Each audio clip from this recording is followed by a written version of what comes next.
All right, so we're going to kick off the day with some introductions. All right, explain who I am, company I work with, then we'll take a minute or so, go through each of you, tell me who you are, what your names are, where you're from, how'd you get here to this particular dealer, how long you've been in the industry, things like that. All right, so first and foremost, my name is Ricky Adams. I am a consultant with Garage Composites. Okay, I've been in the motorcycle industry since I was 20, so roughly 12, 13 years now. I started off as a little kid on a dirt bike. Boom in, put it up against a tree. If you can start it, you can ride it. And there I went. Took off, figured it out really quickly the hard way. This is how you shift. This is how you fall. This is how you get back up. All right.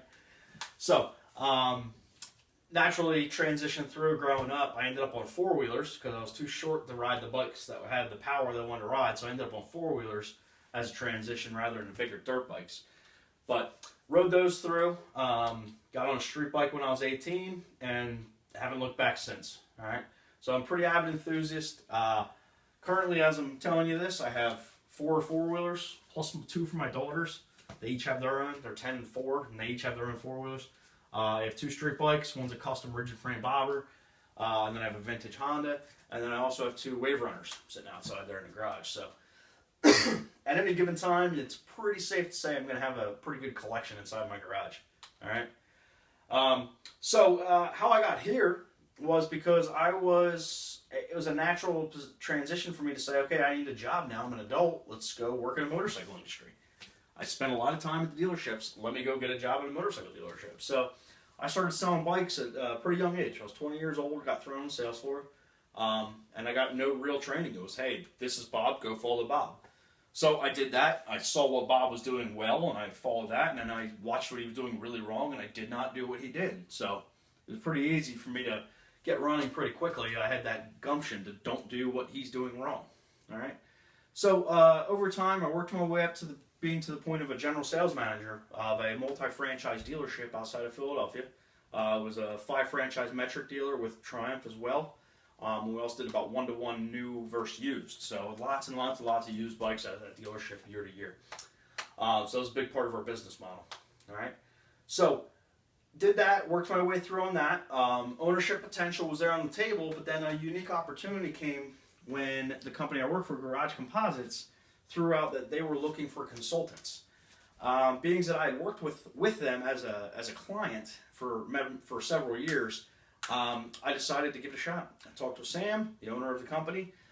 He then contacted my GM, my owner. So I talked to my owner, I talked to Sam, and I decided to make the leap and come over to Garage Composites.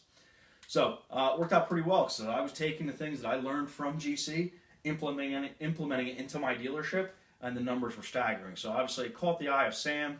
He was interested. I threw it out to him that I was interested in working for him, and the rest is history. So here I am. I wanted to bring that part of it up because it talks a little bit about where we get the information and how we share data. So as a client, I was a member of Garage Composites, and what Garage Composites does is we are a dealership solutions company. So we do multiple facets throughout the dealership, throughout the industry. All right. First and foremost, started off with 20 clubs. So what a 20 club is, it's 20 non-competing dealerships from across the country that get together and collectively share data, and they share their business practices and what they do.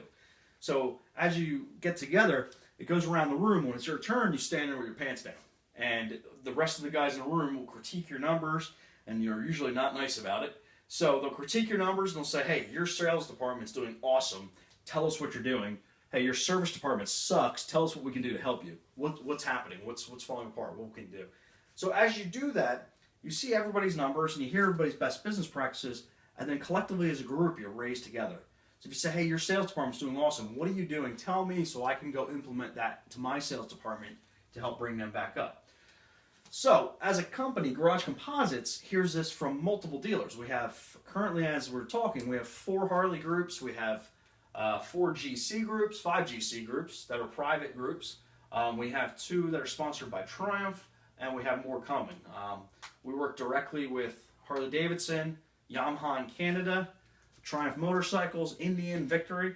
So we have all this data from all these different brands, all right? And we work directly with the OEMs as well.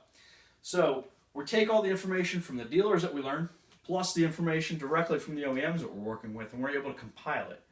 Most importantly, we're all avid enthusiasts. So because we're all avid enthusiasts, we get to also take the information from a consumer standpoint. Because since we're all enthusiasts, we're also consumers. So we say, all right, if this information's great as a dealer, and over here we can make this as best practice, and we're going to make a ton of money, but as a consumer, it doesn't make me feel good. That's not something we're going to push out as a best business practice. We got to make sure it works for everybody. So if it works for the dealers and it works for the consumer, generally it'll work for the OEM to get it out there and say, great, let's make this happen. All right? So we take all that information that we gather up, we polish it all up, and we vomit it back out to the dealerships as best business practices. All right? So the reason I bring all this up is because I want you to understand that the information that we're presenting to you today is not stuff that we made up. It's stuff that's compiled from time of trial and error from many, many, many different dealers for many, many years as a best business practice. This is the best way to do this. Okay? So ultimately, what we want to gather today for you new guys, I want you to learn how to go from point A to point B, take somebody from just looking to just buying a bike in the most profitable and easiest path. Okay? For you veteran guys, hopefully I can bring out some stuff that just you might have forgotten. We'll bring up some memories of things. Oh yeah, I did remember that. Now I remember that. Maybe I'll go home and do that. And if you could just take home one thing, just one thing, this is all worth it. All right? And what I can tell you is the fact that you're here today and hearing me, your dealership cares about training. And if they care about training, it's because the number one deficiency in this industry is qualified staff. We need to be able to take staff and plug them into a position. And to do that, we need training. All right? Again, that's what our company does, Total Dealer Solutions. So with the 20 groups, we do 20 group training where we do all that. We moderate those 20 groups. We also do stuff just like this today where we do in-house sales training. And we have specialists for each department. We have a gentleman for parts, accessories, and apparel. We have a gentleman for service. We have a gentleman for e-com. We have a gentleman for F&I with 2 people on his team. And then we have myself and my counterpart schools who are going to be doing sales training. And then we also have the owners, Tony and Sam. And those 2 are out doing overall dealership trainings. So, lots of stuff, all right? And then another big portion of it is MTAs. We do management training academies. So again, those are management training academies where we specifically send out your managers. They get together with other managers in the same field, the same position, all right, from across all different dealers across the country. And we kind of work it the same as we work a 20 group where we all share information from non-competing dealers. So collectively, we do training individual for those specifics, for those specific job roles. So we have one for sales managers. We have a SMTA for sales managers, the Service Manager Training Academy, finance managers. We have an e-com division and a parts manager, and then as well as a general manager. So the GM course is a very labor-intensive course. Okay, most of them are wrapped around 9 months to 12 months, depending upon the program. All right. So with all those facets, we have all that information. We're able to get it together, polish it up, bring it out to you. Okay. So the idea is, if you could take home anything we present to you today, it's worth it.